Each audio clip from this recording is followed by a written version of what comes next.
تازہ ترین ویڈیوز کے لیے چینل کو سبسکرائب کر کے بیل آئیکن اور آل نوٹیفیکیشن پر کلک کریں تاکہ آپ کو ملے ہر اپڈیٹ سب سے پہلے۔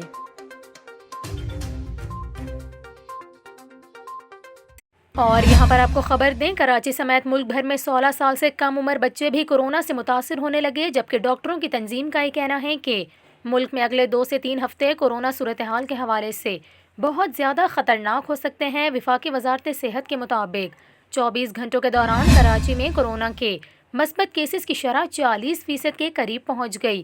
ڈاکٹروں کی تنظیم پاکستان میڈیکل ایسوسی ایشن نے بھی کراچی میں کورونا کے بڑھتے کیسز پر تشویش کا اظہار کرتے ہوئے کہا کہ کراچی میں مثبت کیسز کی شرح 40% تک جا پہنچی۔ یہ تعداد صرف رجسٹرڈ کورونا کیسز کو ظاہر کرتی ہے، غیر رجسٹرڈ کیسز کی تعداد کہیں زیادہ ہے۔ ڈاکٹروں نے خدشہ ظاہر کیا کہ اومیکرون اپنی شکل تبدیل کر سکتا ہے اور زیادہ مہلک اور زیادہ شدید ہو سکتا ہے، اسی لیے حکومت فوری طور پر سیاسی جلسوں، دھرنوں اور اجتماعات پر پابندی عائد کرے۔ پاکستان میڈیکل ایسوسی ایشن نے SOPs پر عمل نہ کرنے والوں پر جرمانے اور سزائیں دینے کا بھی مطالبہ کیا ہے۔